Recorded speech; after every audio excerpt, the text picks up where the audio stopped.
Okay, so let's continue where we were. There just was this last point.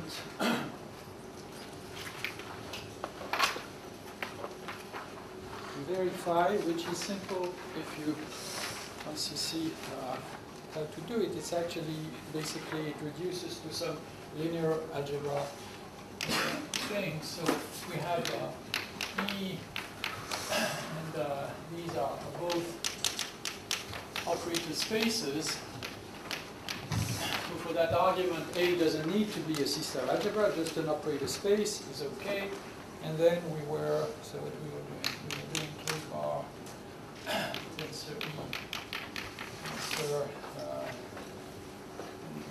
H, I guess, gamma, isometrically, that's what I claimed, tensor A, tensor H, gamma, isometrically. So if I have, so what is the point? The point is that for any t which belongs in K tensor E tensor H, so in the small space, what we want to show is that gamma of t viewed as an element in here, so the norm of t in this guy. So you read subscript A. Huh? Just write subscript A. Ah, okay. Thank you. Yeah. Subscript A is equal to norm t strep t E, and of course what really matters is that the norm t in E is actually less than the norm in A, because in the other direction it's obvious, because recall this norm is defined as an inf. So if you compute this infimum in A, you have more room. So the infimum is definitely smaller. The non-trivial thing is that in fact, no, it cannot be smaller. Okay, it has to be like this. So in fact, when your tensor is in E, the best you can do is to just factorize in E, and then you will get the optimal factorization no matter what. So this is the point. This is what we need to show.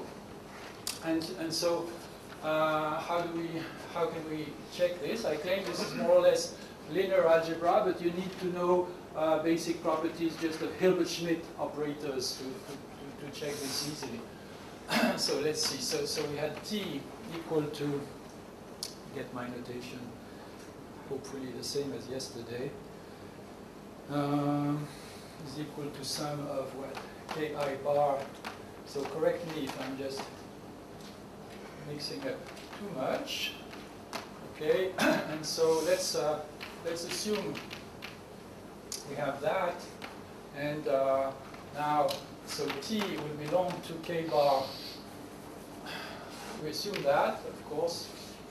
Okay, we assume that, and we assume that we have a factorization like that with sum of Ki squared 1 over 2. Let's say less than 1. Let's say sum of hj squared 1 over 2 less than 1. And let's say aij belongs to A, and norm of A in Mn of A less than 1. Okay, so I'm assuming, in other words, let's assume that the norm T A is strictly less than 1. And then that means this, okay, in fact with strictly maybe, and then we need to show that the norm T E, okay, is less than 1.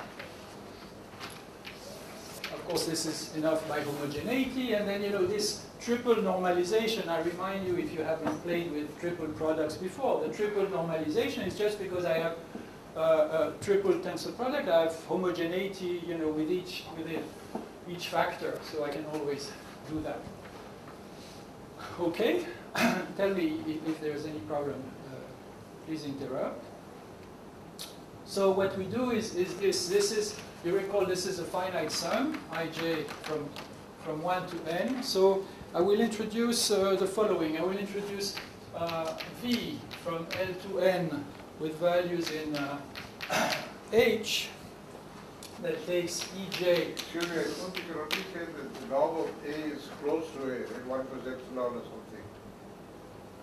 But I said strictly less than 1, Oh, so I strictly decide this avoids, this is the solution to avoid the epsilon. Got it. Okay. So I take, I just identify now this sequence hj in script h with a Hilbert-Schmidt map from L to n to h, okay? And I'm going to do the same on the other side, but let's do it. What do we want to do to this guy? We want to do this. We want to write it as v star. Maybe I should say first what we will do. So anyway. Let me give the idea here. I'm now getting the rule to say what you're going to do it, say what you did, which is, you know, the great principle of Halmos on lecturing. So what we're going to do is very simple. I'm going to just show you that I can actually write down another factorization of the same type with the same bounds. The only thing, this is why I claim it's linear algebra, the only thing is that now I will make these ki and hj linearly independent.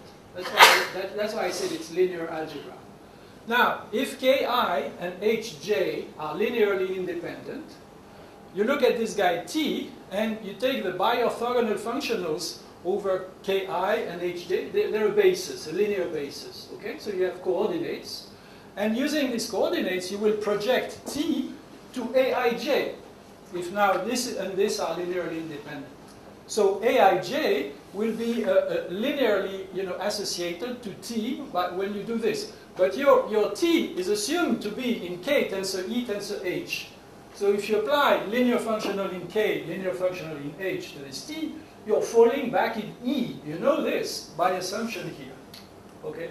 So if, in other words, if ki and hj are linearly independent, linear algebra tells you aij must be in E. Okay? So then I will just shuffle this thing in order to get these things linearly independent. So how do we get things linearly independent? We have this linear map, which is Hilbert-Schmidt. So the normal V as a Hilbert-Schmidt, maybe for the moment let's write HS for Hilbert-Schmidt. So we know this is. We know that this is this thing, okay? And then we know how to get a linear map to be injective, you know? We want to get rid of the kernel. We want to get these things linearly independent, so we go over the kernel. So we're going to have here a projection P to some Hilbert space, okay, of some dimension D, which corresponds to the rank, of course. And then we're going to have some map V hat. So I write it like that. P is an orthogonal projection, and of course, it is well known. If you do this, it is clear that you're going to get, okay, here you're going to get a V hat Hilbert-Schmidt, which has the same Hilbert-Schmidt norm as V. And so if I now define... Excuse me, the yes? factorization is chosen so that D is the rank of V, is it? Is that what you mean? I just want to go quickly, but here this corresponds to passing to the kernel, to the quotient by the kernel, except I do it in the Hilbert space way. Okay, so I factor out by, I don't know how you say this, you know, the support of the adjoint or something. Okay, I just, so there exists a projection here, P, okay, to... And what property do you want to V hat? V hat injective. Injective. Okay, let's or the quality composition. So this one is subjective and other is subjective. Right, okay. And D, so D is the rank of V. You're right. So D is the rank of V. Okay, so right, that's really the very innocent thing, right? We are doing a very innocent thing on the diagram. And then just in the context of Hilbert space, it's easy to check, so I don't say more, that actually you don't, you're not losing anything because what you're getting rid of zeros. So the Hilbert-Schmidt norm is the same. So by definition, suppose I write hg hat for, maybe the index should be different, but anyway, by definition to be, no, it's the same, sorry, v hat, something is, okay, yeah, okay, v hat, h hat k will be v hat ek, okay. So we have hj, I'm not sure this is what I want to write, but yes, it must be. So now this hk hat will be linearly independent. Okay, and so I do the same on the other side. So I now have I have my L2N map into K with so let's say W, so K bar, say W, and here we have some other map orthogonal projection Q with some other rank D, and then we have this W hat, okay, and again W hat Hilbert-Schmidt is the same as sum of norm of now Ki squared 1 over 2. W hat is injective. Okay, and so now what? Now let's go back to T. Okay, so T is this thing here. So, and Ki, so linear algebra. So Hj is Vej by definition. So this is V hat P Ej, and then the Ki will be similarly W hat Q of Ei. Okay. Now, what is the rule?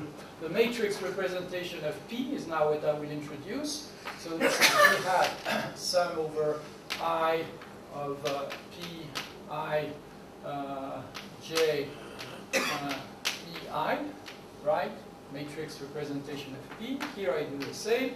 W I, and then so here I have to write sum of Q K I sum over K Q K I E K. You have to control me closely here because I'm likely to get completely mixed up. Already there is a K and another K that have nothing to do with it, but this I leave as an exercise for correcting the notation, right? This little K and this little K are I'm sure you're not confused with that. So I just develop. So T is equal to sum Ij of what? Of now V hat. So V hat Ei is now this H I hat. So I have sum over I of Eij Hi hat. And here I have sum over K of Q K I K. Disaster. Okay, so I will use M.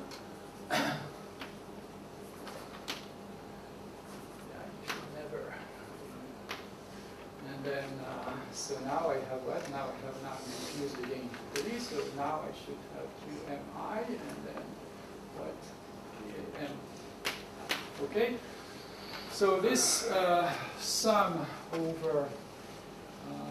I see. So this I was also a mistake here. I mean, it's not a mistake, but it was a bad idea. So let's call it L. So PL. Okay. Sum over L, sum over L, right? And anyway, you see, I'm just stupidly developing the product, and then I will get what I want. So this sum of J of this is actually equal to the sum over now L and M, where I will now have sitting this Km hat bar tensor, this H hat L there. So these guys are the linearly independent one. And then in the middle, let's say that I have A hat ML, okay? And this A hat ML is what? A hat ML is, you know, the product. So it is going to be actually the matrix Aij. And then where was this? So H was there, so H, J. So we have actually the transpose matrix of P. This is, it's irrelevant for the conclusion, but I think it is so. And then here it is Q, okay? But P and Q are orthogonal projections, so they are of norm 1.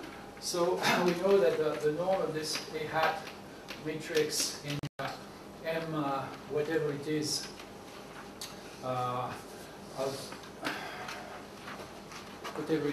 is less than norm of Q times norm of Aij times norm of P, so it is indeed less than 1. Okay. The entries of this matrix, of course, the entries of this matrix,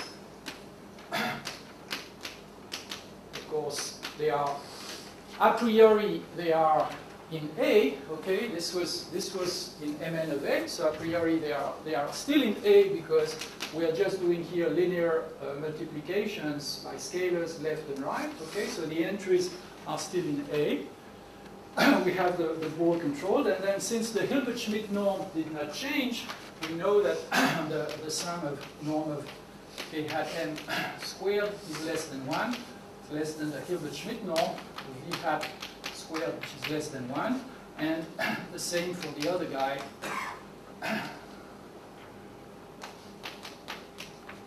Okay? So this is exactly what I promised. We have done this factorization, we have lost nothing, and we have, in addition, guaranteed that just we have linear independence of KIH. That does it. So you see, that's actually really very simple. No, you mean to say that A transpose, or it should be A, right? No, for me the transpose, Okay. for me that's a transpose that affects P. Sorry, but this is usually, in tech you have to do something funny to obtain this, you know. You have to, yeah. Okay. Okay, so we're at first base. We've shown this extension property of completely bounded maps, and I now want to apply it to completely positive maps. So now going back to positive maps, let's check something relatively basic, which perhaps I should have said yesterday, but anyway, it was a bit slow. So we have now the situation where we have a system. I stick to my notations, right, in general. So we have this, and S is an operator system. So what do we want to say here? First, if U is, yeah, so for any U completely positive from S to B of K, so that's the notation, by the way, for completely positive maps, right, from this to this, it's pretty clear. Well, the norm of U is equal to the norm of U CB is equal to U of 1. So things are very simple. You see that for completely positive maps, just when they are bounded, they're automatically completely bounded. And more, actually, you only need to know the norm of U on the unit. So that's really very simple to analyze. And the second point that I need is this: if we assume that U of 1 is equal to 1, then this map U will have completely bounded norm less or equal to 1 if and only if U is CP. This is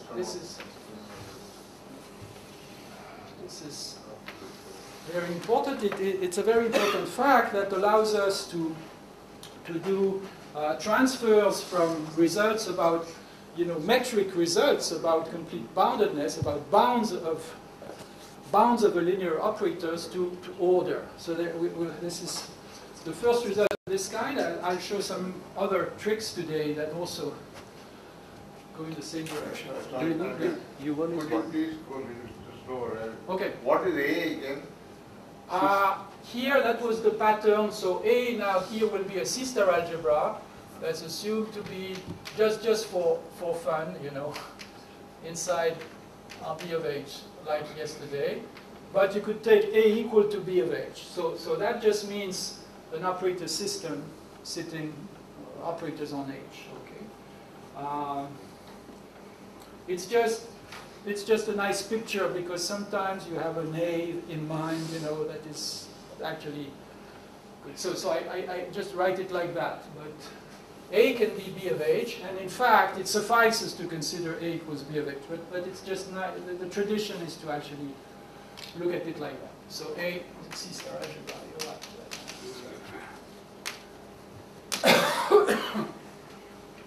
And my sister algebras, I assume, realized in B of H. Okay. All right.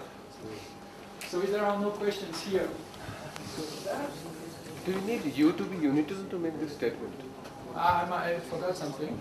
Do you need U to be unital to make this statement? The equivalence? Yes. Because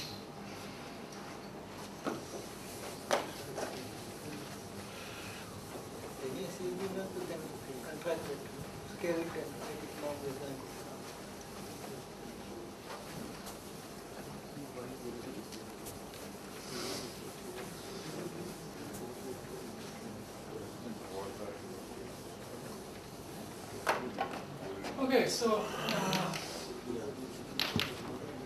proof. So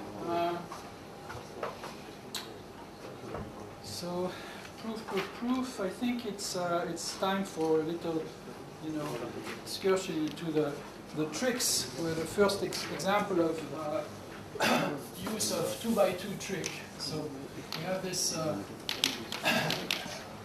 this type of lemma reappears in the theory. It's very convenient everywhere. So here is what is behind really this kind of thing. So if x is in B of H, say log x is equal to 1, if and only if the matrix, this matrix is in M2 B of H. I could put A here, an A plus. So if you like, maybe that's better, sort of more striking like that. So it's you know, it will be very simple using this lemma. This is a lemma that exactly shows you how order and, you know, and norm are related. And maybe I'll introduce a second part, maybe which is more generally okay. And for this is a great source of exercises, by the way, for the afternoon. But let me write in the more general form. So if we have A, B, X, X star positive, so A, B, X, X star positive, if and only if we have what? If and only if we have for any HK in H, X, H, K is less than square root of H,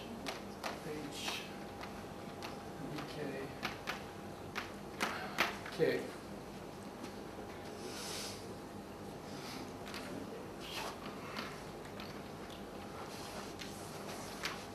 Okay.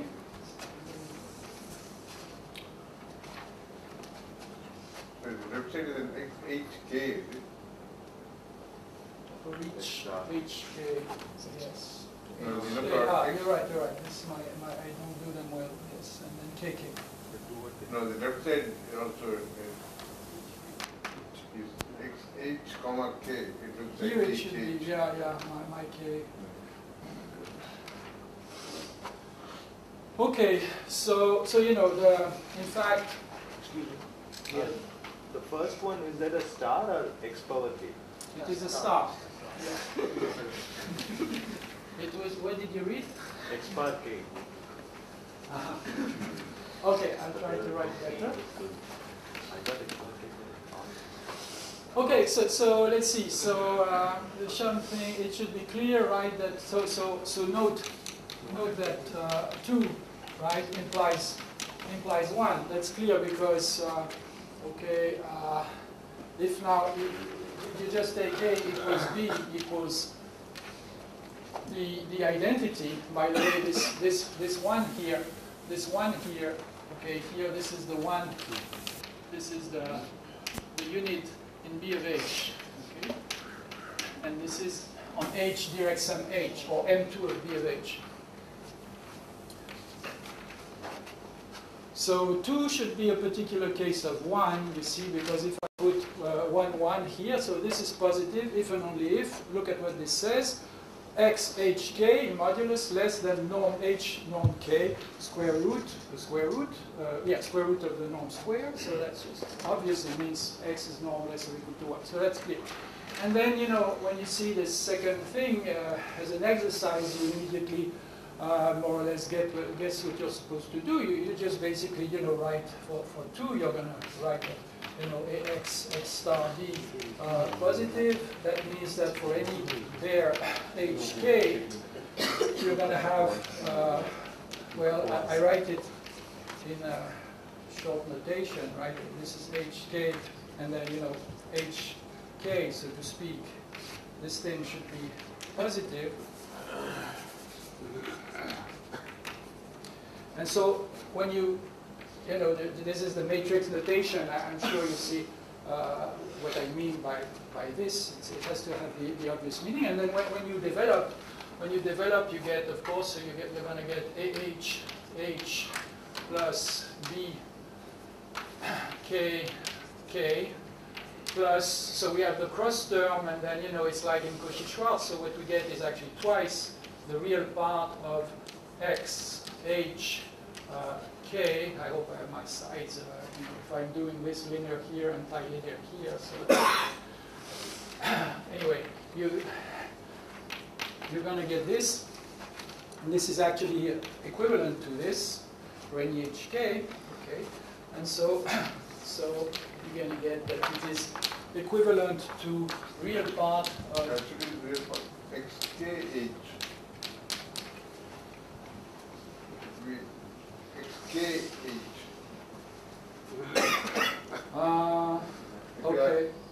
Okay, yeah, you're right. That's a mistake. Okay, it doesn't affect the reasoning, but yes, you're right. So then you get H plus K, assuming that I didn't also close this, and then divided by 2. Okay. So let's see. So then you can do the following. You can say, okay, this is equivalent to. You can do it later, but let's say first this is equivalent to that. Well, actually, I said I passed through the modulus, which was okay, not really allowed. Anyway.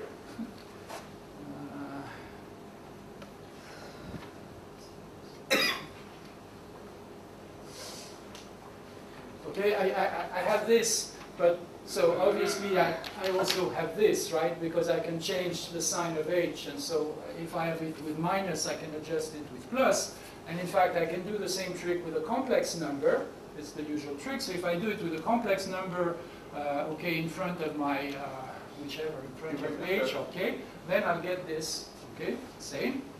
And the last trick is the geometric mean arithmetic mean inequality, which tells you that this is equivalent to having also for any t positive xk h less than t squared h plus 1 over t squared bk k, okay, 1/2, and then therefore it is equivalent to that with here the infimum over t positive, and now you see appearing the result. Okay, so now this gives you the conclusion, gives you equivalent to, let's say, this thing. Okay. All right.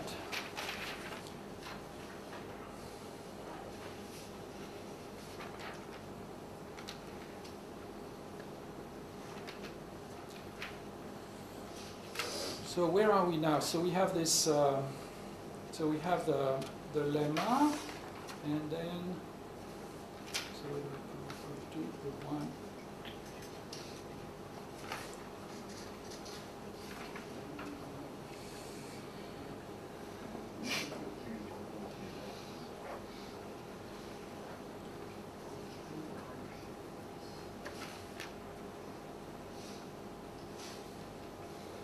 Okay.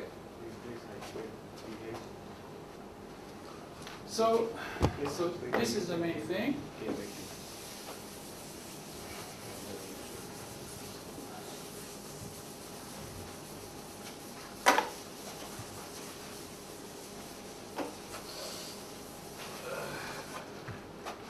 Okay.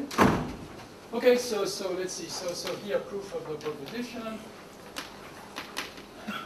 Now now we are in good shape because okay, we have this thing here. So observe that if U is completely positive, so let's note that if U is completely positive, then U is self-adjoint. So we're going to have U of x star is equal to U of x star when x in S. Okay, that's pretty clear because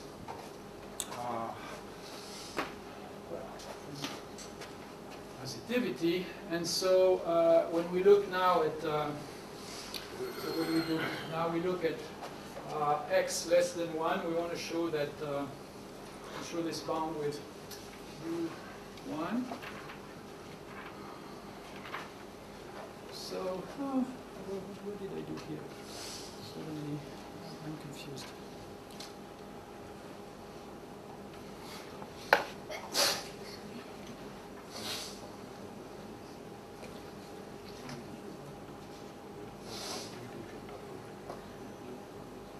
Each of the x has to be in Mn. Sorry? Each of the x has to be in Mn. So. Right. But I want to start, you see, that's the point. I think I want to start by showing that, just let's check that x less than 1 implies, yeah, let's check that x less than 1 implies, so x less than 1 implies 1x, x star 1 positive. Okay. Now U is CP, so that shows that this is implied by U1, okay, Ux, and then, okay, formally it should be Ux star, but I just observed that I have this, so I have this, okay, so this is positive. You notice that I'm only using 2 positivity for this argument, okay. So by the lemma again, okay, this is by the lemma already, but this is now by the reverse implication in the first part. This is the first part of the lemma. Then I'm going to get that, well, norm of Ux is less than norm of U1 because I could here observe, okay, I could here introduce the remark and say that a fortiori, okay, this thing here implies that norm x is less than square root of norm A, norm B, which is in fact, well, what I did when I showed you here this. Okay, this is obvious. So we have here norm Ux is less than norm U1 square root of norm U1 squared, right? If I apply this, so I get norm U1 by the remark. Okay, So the principle, this is a principle that we'll use many times. You see, I'm just showing that in fact it is bounded and the norm is less than U1. But the argument is shaped so that the same thing works with matrices. So if I now consider X in Mn of S with norm less or equal to 1, well, I argue now in Mn of S, so the Hilbert space H is replaced by H plus H plus H n times, but the argument is the same. So this implies by the lemma that now again 1, 1, X star is positive, but now this is on this larger Hilbert space H plus H plus H n, okay, so this is on Hn instead of H, and the argument goes the same way. Now we get Un of X less than, if you like, norm of Un of 1, but Un of 1, of course, is the norm of the matrix U1, 0, 0, which is the same as the norm of U1. Okay, so conclusion is that the norm of UCB is less than the norm of U1. And of course there is equality because, well, and hence.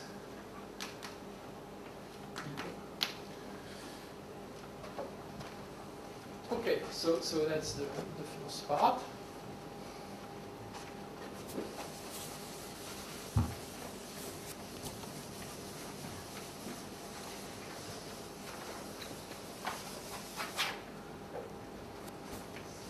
And so for the second part, what you should picture is that this is analogous to so proof of 2.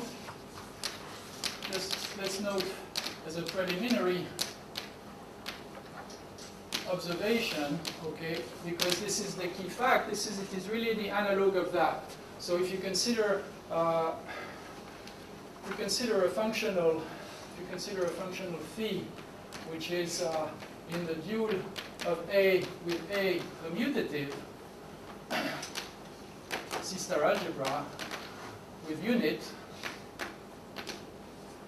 okay, then if you have that phi1 is 1, then you will have that norm phi less than 1 is equivalent to phi positive.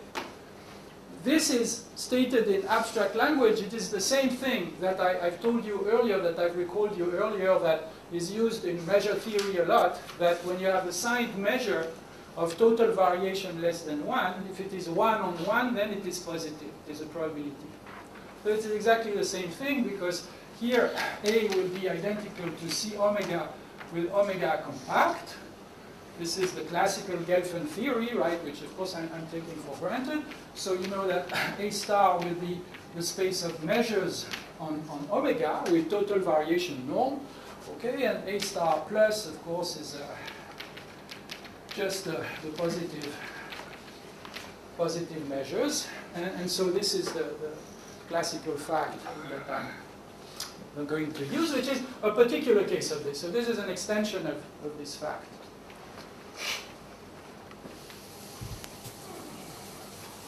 Now it's all the ideas are out. It should be easy to finish. So let's see. So what do we do now? If U1 is 1, so having said all this, so let's see. So okay. So proof of 2 now. Assume that norm U CB is less than 1, and we show that U is completely positive. So, right. Compose it with state. Right. So I'll do the same principle. That is, I start by just showing that it is positive. Okay. So we first show positive. We show, okay. So assume X positive. Then we show Ux positive. So very easy, because now we're going to have to show that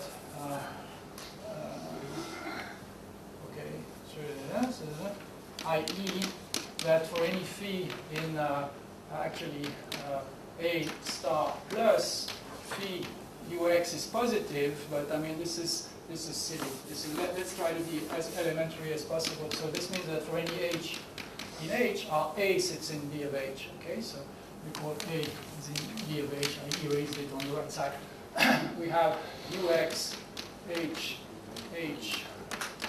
positive. Let's be direct. Okay, and we can assume that norm H is 1. So then you consider the linear form phi. You consider the linear form phi x, which by definition is ux h h. Okay, you have that this linear form is of norm less or equal to 1, and therefore this functional is positive. I just say something missing, but I'll go to the end. Okay, so I want to conclude this functional is positive, and therefore it tells me that ux h h is positive for any for my x, which is fixed. Okay. So the only thing is that you see the only thing where I seem to be cheating is that okay, I convinced you here that this was true because A was commutative, but here you see that assertion depends only on one x which is positive.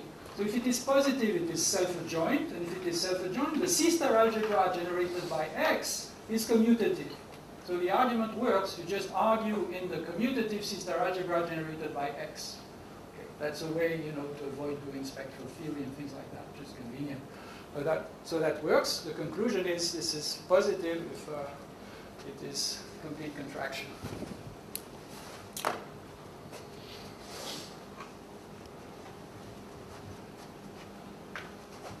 Okay, and then converse. So the converse, I think this we have from the previous lemma.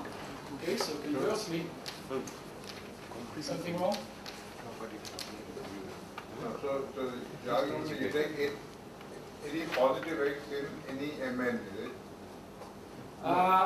it? So I take any positive x in S, okay, and I want to show it we're in S. In Mn of S, right? Yeah, I forget this. Yes, sorry. So yeah, this is somehow the whole theory is is structured so that you argue like this. So you first say okay, we get just the usual positivity, but actually the argument works the same for a matrix. So if I now repeat what I did identically in Mn of S, okay, it works. You see, I have still an element. It's a matrix, but I treat it as a single operator. It is positive, so it is self-adjoint, so it generates, everything is the same. Okay. So this is same, you're right, I'm forgetting. Same for x belonging to Mn of S. Mn of S plus. No, otherwise you apply it for the UN. Yes, UN, right. You don't have to UN include, we get UN of x positive. But you see, it's... You don't have to argue. You're right. Correct. I'm just like a tired engine that just repeats. Thank you. Yes. So what he's saying is that I can just say that what has been said here applies just as well to the operator UN. The operator UN is positive on the operator system Mn of S, and therefore just what is written here says that indeed UN is positive, so U is completely positive. Okay, good. So now what is missing? So converse. So conversely now assume U completely positive, and then we want to show that it is complete contraction. But now, of course, now we have no problem because look, this is clear because we have point 1. So by 1, right, we don't have to work here. By 1, we know that UCB is less or is equal to norm U1, which is 1. So we have the converse. All right. Okay, so you see now we have a correspondence between complete contraction. So complete contraction is a linear map with CB norm less or equal to 1. That's what is called complete contraction. And completely positive map. We see that, in fact, for unital maps, complete contractions, it's a bit surprising at first, for unital maps, complete contractions are the same as completely positive.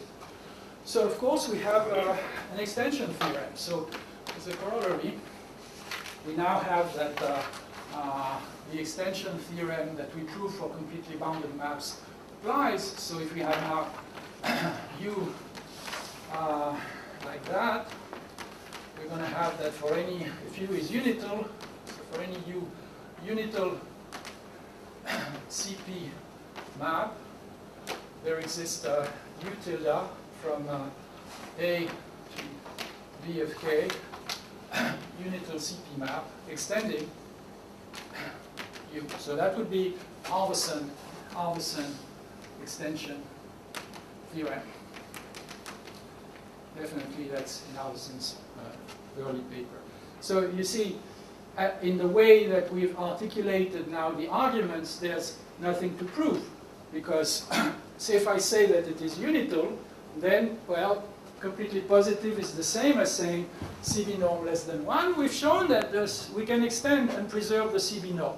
And the unital, well, if it is unital, it remains unital because it's, you know, we start from something that fixes, that tends 1 to 1. Of course, the extension does the same thing. So nothing to prove. This is already proved. There is, however, one thing that I need is that I'm not so happy with this unital restriction. In fact, unital you can avoid. Okay, you can avoid in several ways. So let me see. There are various tricks which actually, in such situation, allow you to pass from unital to the general case. In here, this is one.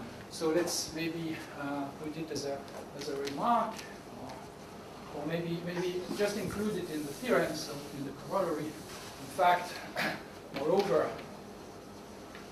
unital is not needed.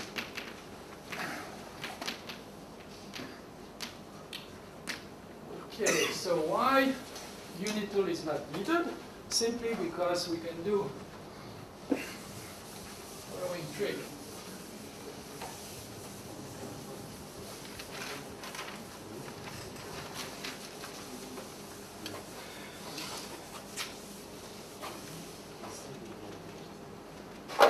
Okay, here's the point.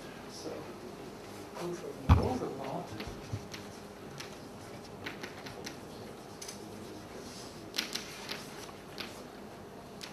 Well, first, let me just argue by Han-Banach. So, by Han-Banach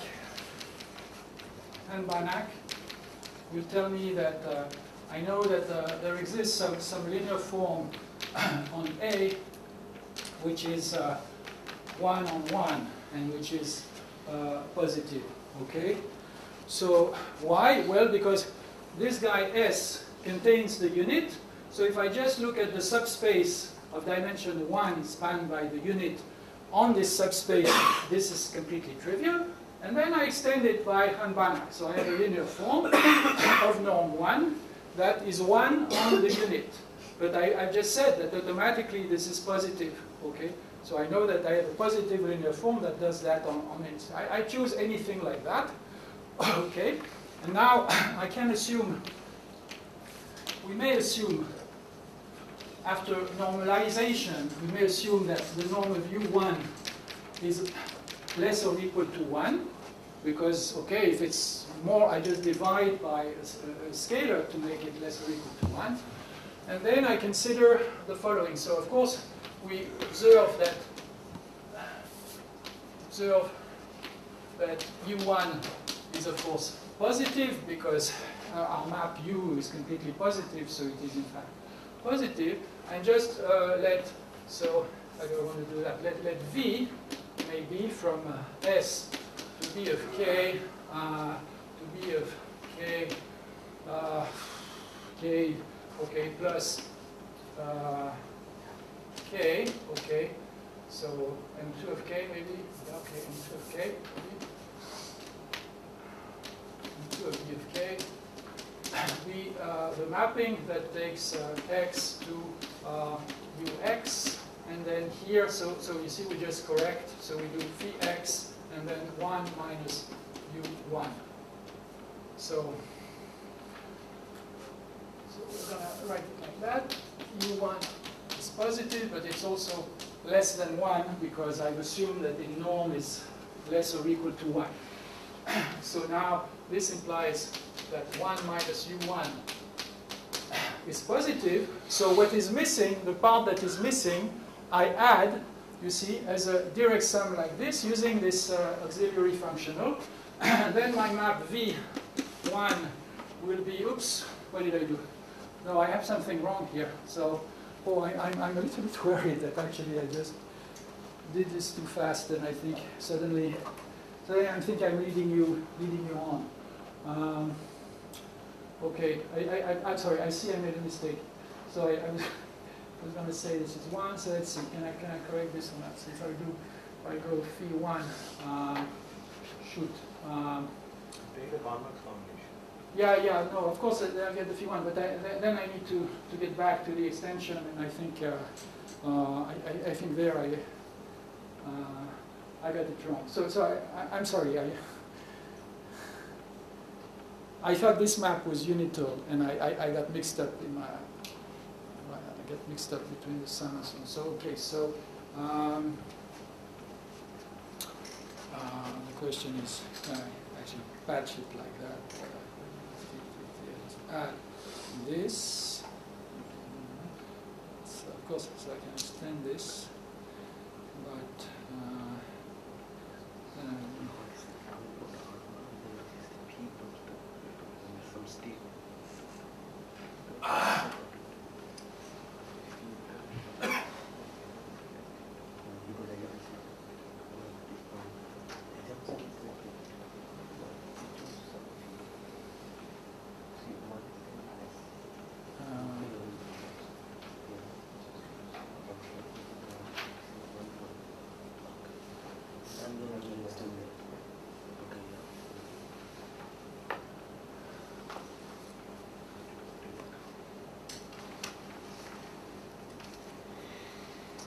Okay.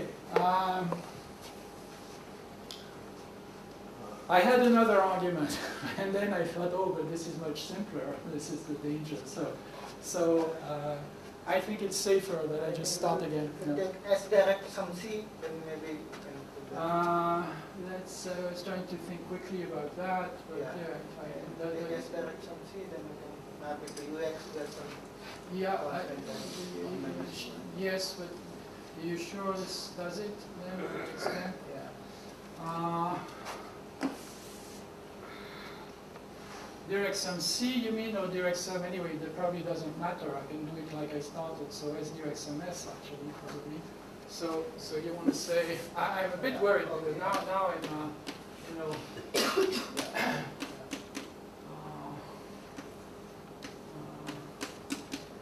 So perhaps this So this will give us no the sum. The sum. You express some phi times. So definitely phi1 is 1 now. Okay. Okay. V1. That should work already. Yeah. So.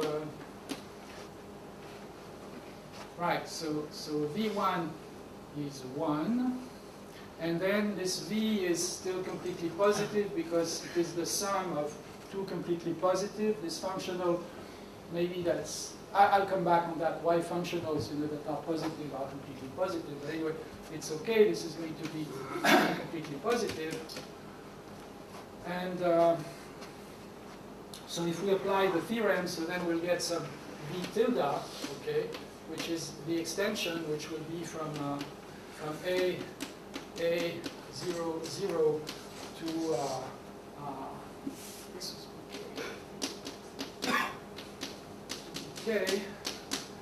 okay, which is completely positive extension of V. Okay, and now, yes, of course it's going to work. Okay, so now I look at I look at V tilde of x 0, 0, 0. Okay, and I get of course that this is ux. Now I let u tilde x be by definition v tilde of x 0, 0.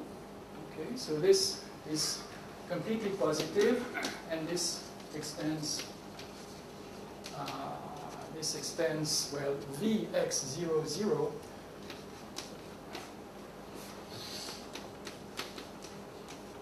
Which is ux. Yes, thank you. So I think that's okay.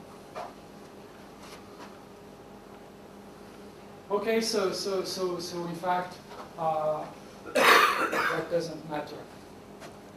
There is an alternate proof I might as well indicate, because this is also useful sometimes.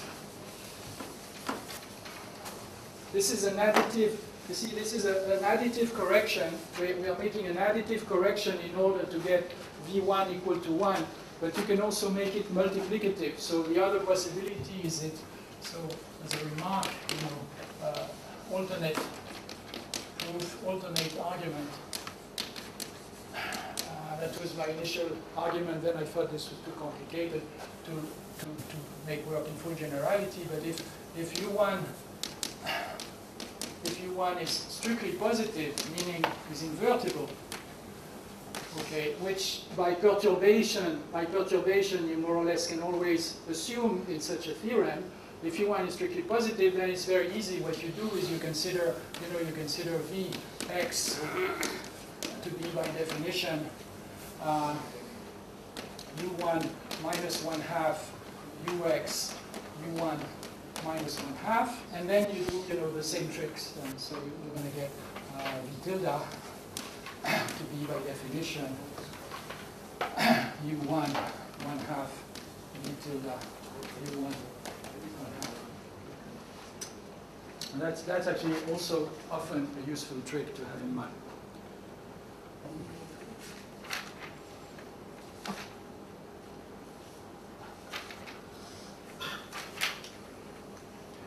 So we've now done, clarified the picture, too long, but anyway, clarified the picture with extension theorem. So you see that we've proved the extension theorem for completely bounded maps. So if you like, the generalization of Hahn-Banach theorem for completely bounded maps.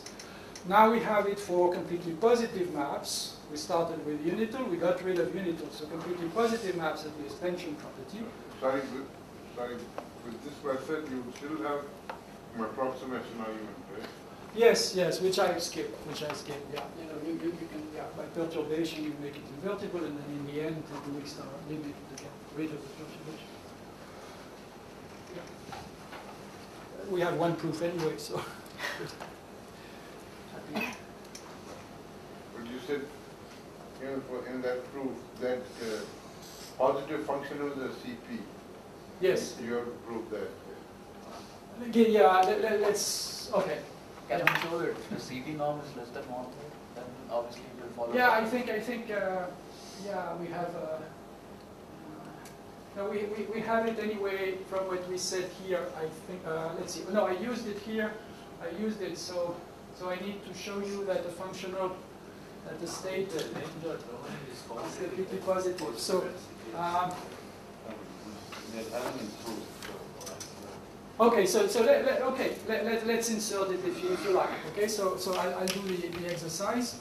It is still written that phi in A star plus implies phi belongs to completely positive map from A to C. In fact, it is just very simple because suppose you consider Aij in Mn of A plus, okay, then what you have to consider is phi of Aij, okay.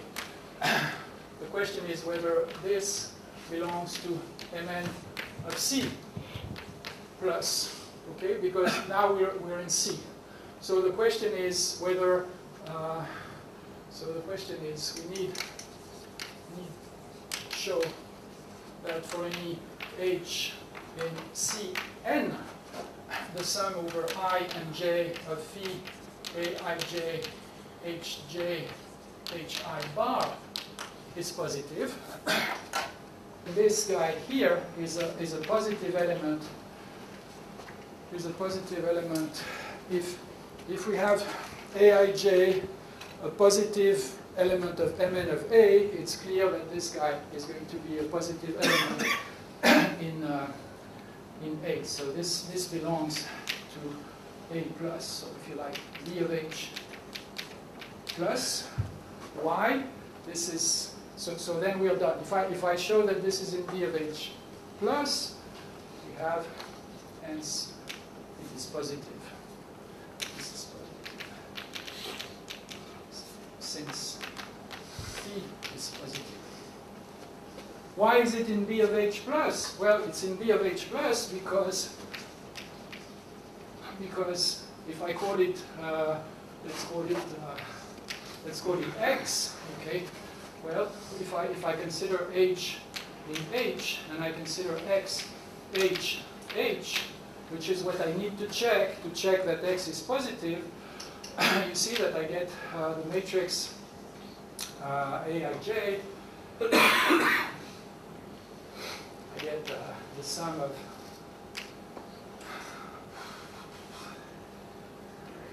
Can't you write it as, can't you write it as something star something by just playing the right. So this is each times 1 as a row vector. No, you can. The assumption is the matrix is positive, so I have to write it as the Yeah, that's what I'm matrix saying. Aij. Okay, so yeah, you're right. Okay, so Aij times H1 Hn H times bar star. Okay.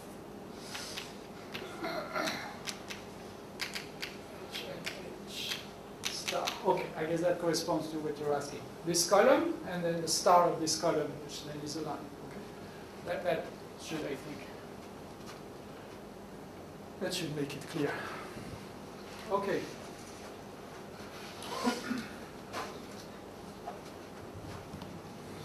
So that's the totally elementary way. That's a totally direct way. Obviously, this is the right way because it is direct from definition that this functional is completely positive.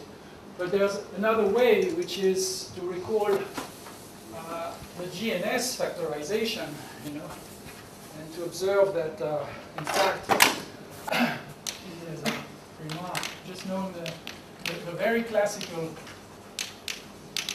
GNS factorization tells you what? Tells you that your functional phi, which is positive on A, can be written as pi A times some vector times a vector, okay? And this is the same thing as saying that phi of A is equal to pi of A V star, where V is the map from C to H that takes a scalar lambda to lambda times psi. So what you recognize here is actually the factor, what I call the fundamental factorization of a completely positive map. Okay, that is the one of completely bounded maps, but with the same operator on both sides. So this is important to see this, even though this is more abstract than this argument, because it shows clearly that Stein-Spring theorem is a generalization of the GNS. Okay, so by the way, Stein-Spring theorem we proved, okay, and here we have proved this extension map. So this extension theorem. So now, if I don't want to cheat you, so at least we proved Stein-Spring for unital because that was the quickest. So if we now have a unital map which is completely positive on an operator system, we have the factorization. because this extension says it will extend to a completely positive on the C-star algebra. On the C-star algebra, the quick Stein-Spring proof is valid, so it factorizes. So what I will do now is show you that actually, by another 2x2 matrix trick, which is very important in the theory, very useful, in fact, we get complete boundedness factorization just the same. But this requires some nice trick, which I want to do. I told you I really don't claim that this is short. I'm already second hour. But it's very instructive because these tricks are tricks that you can apply, all over the place. So, and they also emphasize, the relationship and the differences between complete boundedness and complete positivity, which I think is important for the other courses. So. Okay, so let's now do the following thing. So suppose we now have an operator space in V of H.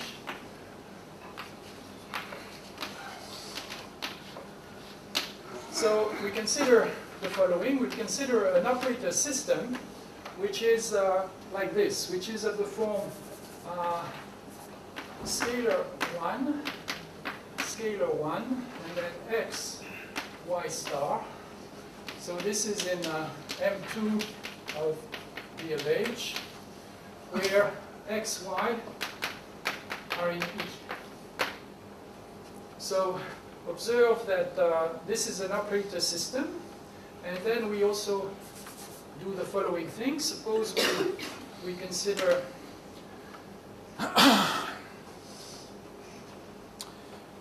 a map W, little w, from E to some B of k. Then we let W from S to M2 B of k be defined like this. W of lambda 1 x y star mu 1 by definition is lambda 1 W of x, W of y star, and then mu of 1. So then the theorem, which is in the same spirit as this, says that norm of little w is completely bounded with CB norm less or equal to 1 if and only if w is completely positive. And also we should note here that S is an operator system.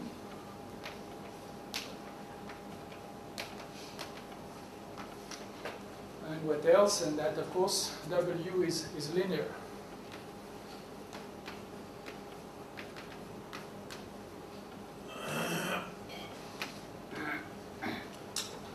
Okay, so this is another trick in the same style that you see shows you how to pass from complete contractions to completely positive maps. W is linear and unital.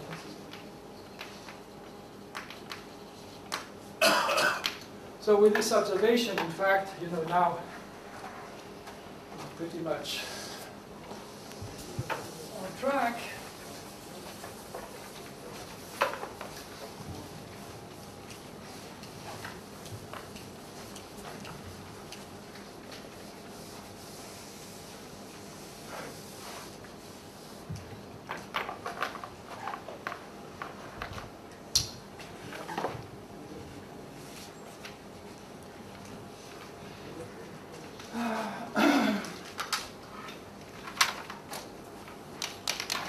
So, proof. So we should have all the ingredients. So in this direction,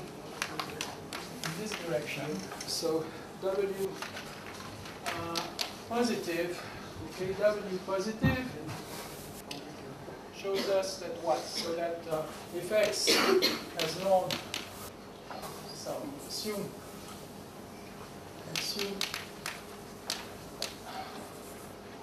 So I'll do it in the same spirit as before. That is, I'll just use your remark. That is, I'll just show that positive, implies contractive, and then I'll argue that if you do it with matrices, then you get completely positive implies complete contraction. Okay, just so much easier to write. Assume then we show W is less than 1. Okay, so we have it should be pretty clear with the other lemma, right? So if x is less than 1, we know that this is equivalent to x star 1 is positive, so this will imply that 1 wx, this is the capital W which is positive, okay? W x star 1 is positive. I'm applying this mapping W is positive, and so this implies that norm of Wx is less than 1. And then if X is not just an element but a matrix, you see by using the fairly obvious identifications, you actually conclude that the same thing is true for Wn of X if X is an n times n matrix. So that does it. And then in the other direction, assume now that W CB is less than 1. So is the little w CP? Sorry? Is the little w assumed to be CP? No, like that. It's formal. That's. I agree that I should, but I mean, No. it's just. It doesn't make sense if the things are not. Why is little w adjoint preserving? I'm sorry, I didn't understand. Why is little w adjoint preserving? Because it's Little w. I guess because No, No, you are not applying it is. You see, x and y are free, so it is not. It is formally. It is not. W is just a linear map. So W is a linear map. It's the capital W.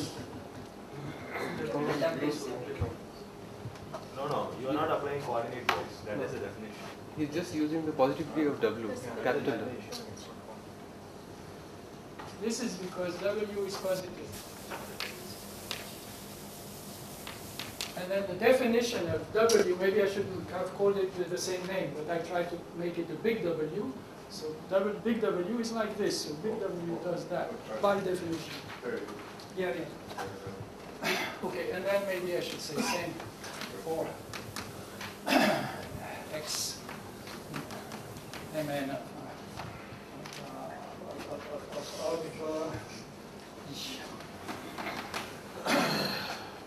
Okay, so now assuming that the big one has Small one. no, small one. So something is yeah, right, the small one. Yeah. Getting tired. Okay, so the small one, CD less than 1. Now we want to show that this other guy is completely positive. So let's consider now an element. Consider gain. So it's the same thing. So we will show same thing, but this is positive, and then argue for matrices the same thing, the same way. So consider now an element A, B, C, D in S plus.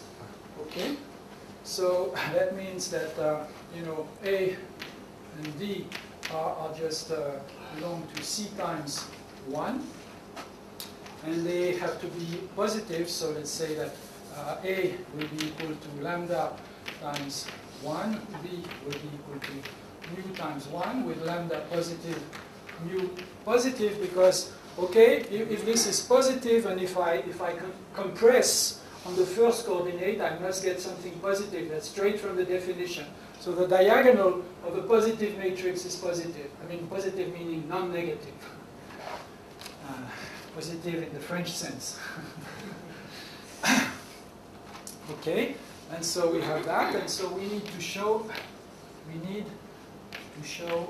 what? We need to show that lambda 1 W B and then C. So C will be of the form, it is really some, if I like, it is some adjoint, and then this B and C are in E. I change this mistake here, so then I get W B, W C star, and then mu1, and we need to show that this is positive, right? Because we need to show that W of this guy, A, B, C star, D, which is this thing, is positive. Okay, I decided to write my matrix to change C to C star, which it's more convenient, it doesn't matter. Okay, all right, so but we've done this trick before, so here is the trick. We just write that, you know, let's assume, clearly we can assume because it's trivial otherwise, so let's assume that lambda is positive and mu is positive, actually that it is really positive. Then I can write the following. I can write that my lambda 1 B C star mu 1, the trick is that I can write this as square root of lambda square root of mu, 0, 0, and then 1, 1. And then actually it doesn't matter, let's say that this is x and y star, I don't care, even though I know that maybe y probably has to be equal to x, but I don't care. For the reasoning, it doesn't matter, I think. Okay, and note that these are scalars. Okay, so what I have.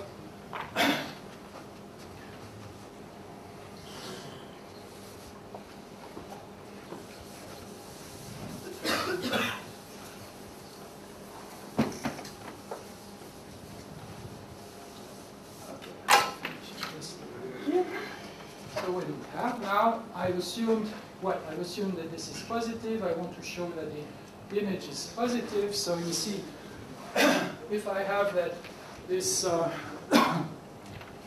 B, C star, B positive, that implies, since it is equal to that, it implies that my 1x, y star, 1 is positive because it is multiplied, you know, left and right by this. Okay, this is in fact equivalent.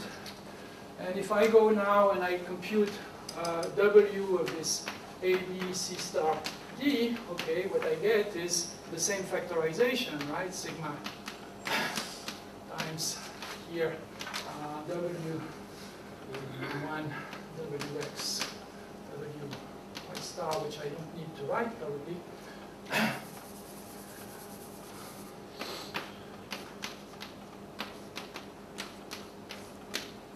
Okay.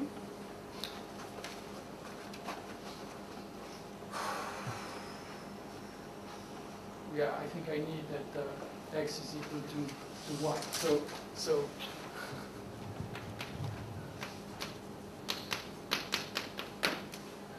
y is equal to x, it's positive, so it's a self-adjoint element, so y must be equal to x, okay? So the positivity of this, okay, is equivalent. So this thing is now equivalent by the lemma to saying that norm of x is less than 1, because this matrix positive is the same as norm of x less than 1 if x is equal to y. I go to the other writing, and I have here, what do I have? I have here Wx, Wx star, my definition of the capital W. All these are scalars, so they come out of the linearity. So this, what I get is that this now implies that x is less than 1, so I'm repeating what I have here. Therefore, W of x is less than 1, because we are assuming out there on the left, on the extreme left, that w is no less or equal to 1. And so I get that this thing is positive. And so I conclude that this is positive.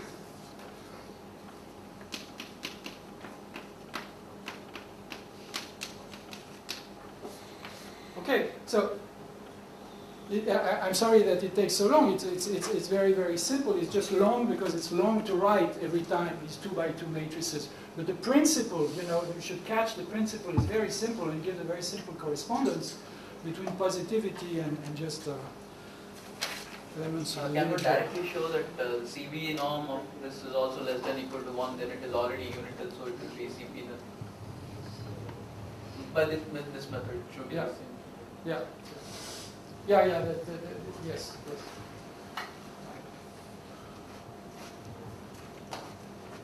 Okay, so let's, good, at least I can finish something today. So let's now, get the final nail set and prove the full result, factorization, etc. Because now we've separated extension, property, we've separated factorization using Stein-Spring, but we just have now a correspondence between completely bounded and completely positive, unital completely positive on operator system. So of course we can get it.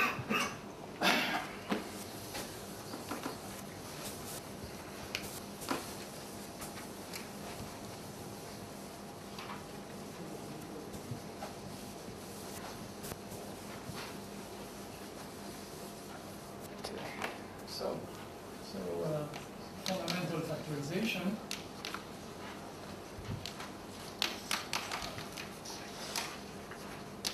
So I recall you that now we have E of H, maybe sitting in A. We have our U in B of K. Let's say that we assume, it's for simplicity, we normalize U, so assume that the CB norm is less than 1. Then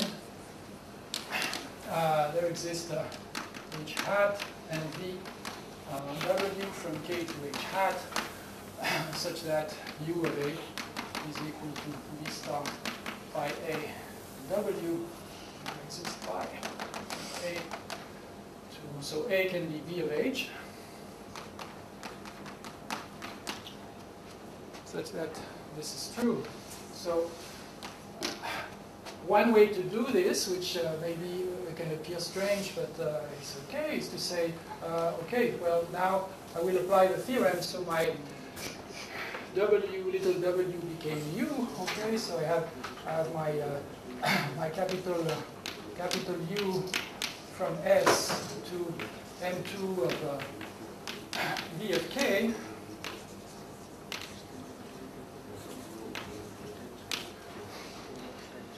Like that, and then we have that this map is unital completely positive, and S is inside M2 of A. So we have an extension by the extension theorem of CP maps. We have an extension, and on the C-star algebra M2 of A,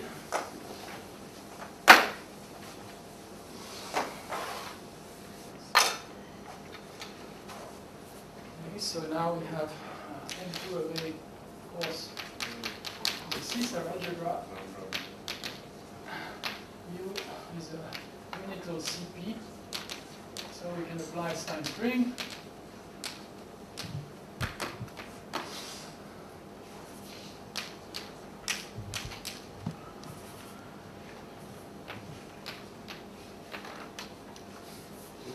So what do we have by Stein-Spring? By Stein-Spring, we're going to have a representation. We're going to have a representation sigma from M2 of A into some Hilbert space. Let's say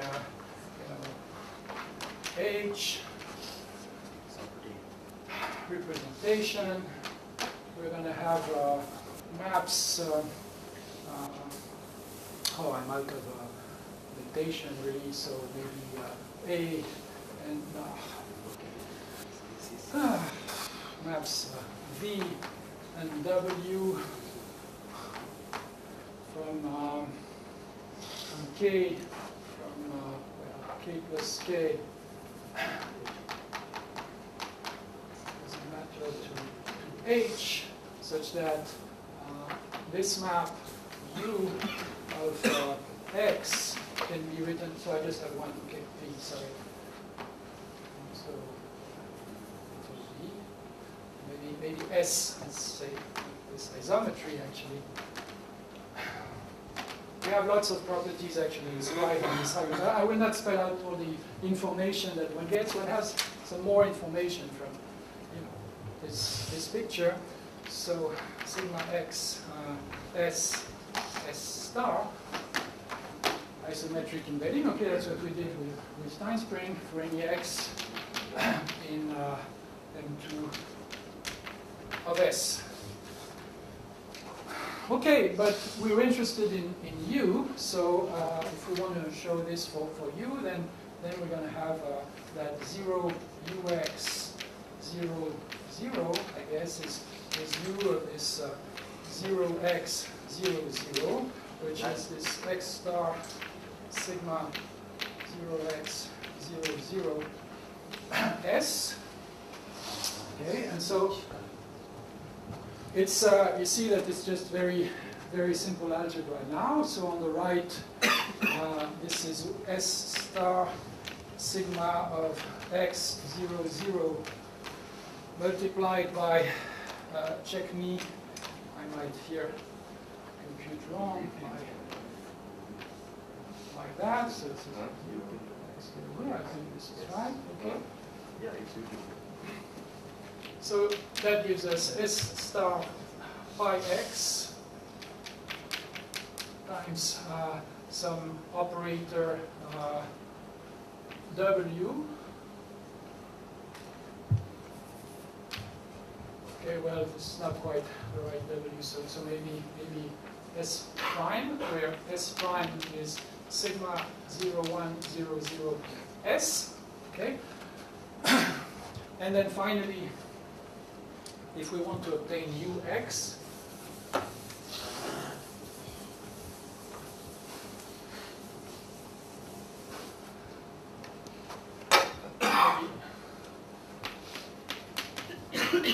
ux, so ux is what? Ux is in the first line, second column. Okay, so what we do this thing 0 ux 0 0.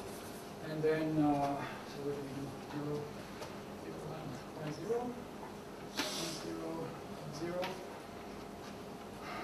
And then 0, 1, I guess. Okay? And so it gives us, 1, 0 times this S star ix S prime 0, 1. And of course, we can now decide that this is what we call V star. This is what we call W. And of course, the norm of V times norm of W. Actually, norm of V is less than 1. Norm of W is less than 1.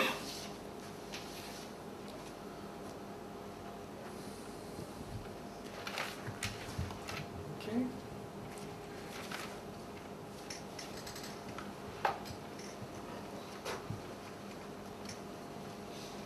So this is how one can actually deduce factorization property of completely bounded maps from completely positive, little completely positive, and science positive.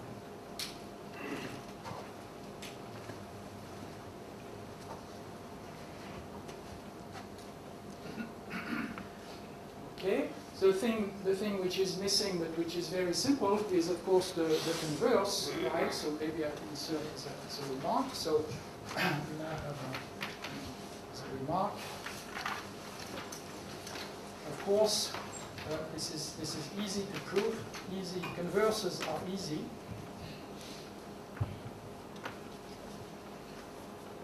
Easy, that is, if you have ux of the form pi x w v star, it follows from the definition easily, so by definition,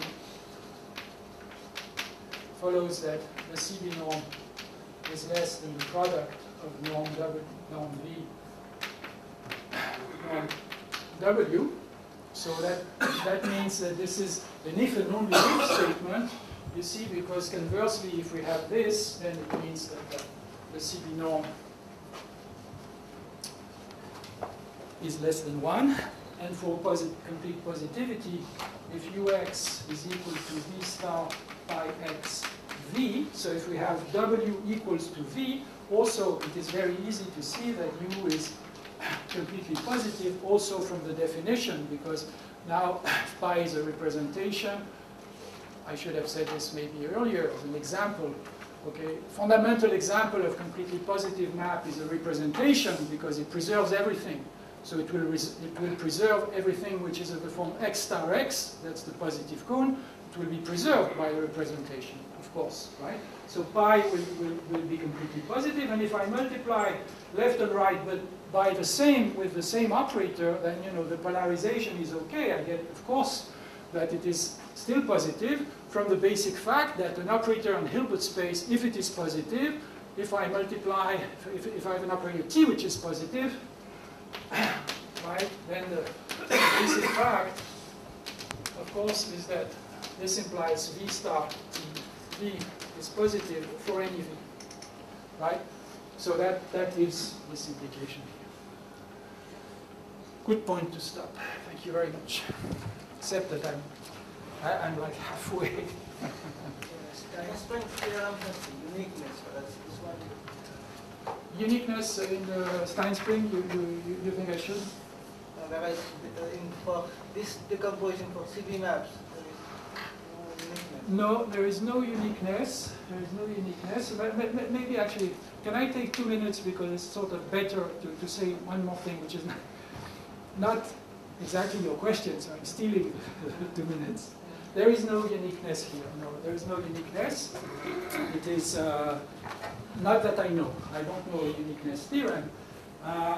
In Stein spring, there is a uniqueness theorem which I skip, but you have to assume a certain minimality of the Hilbert space. You have to, you have to make some assumption, and then you can easily see that there is no choice up to unitary conjugation. But I'm skipping this direction. However, the important thing that I wanted to mention now, is really now the right time, and so sorry to take your time, but it's really the right point, is that as a corollary, very important corollary, is that any map which is a completely bounded map from S to D of K, okay, can be decomposed as U equals U1 minus U2 plus I U3 minus U4. So in other words, just a linear combination of completely positive maps.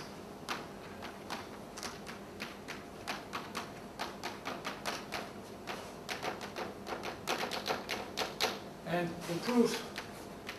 the proof at this stage is completely obvious. It is just polarization. You see, your map can be factorized as V star by X W.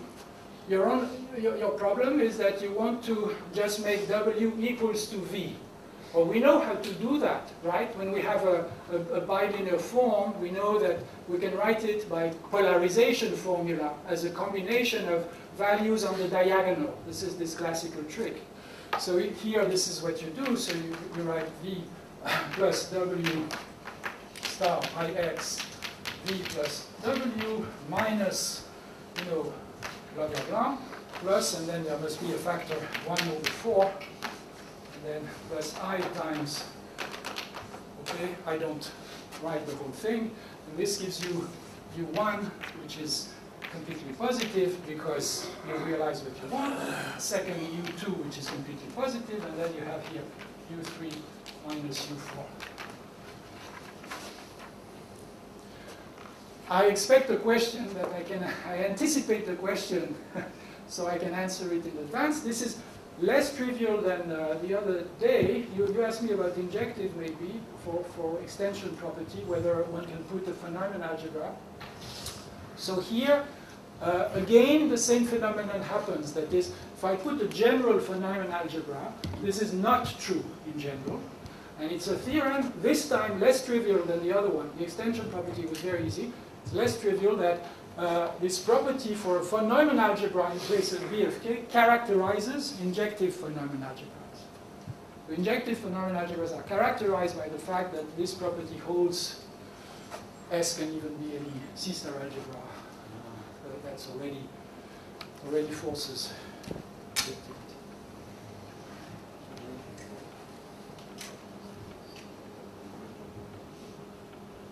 Okay, now I give up.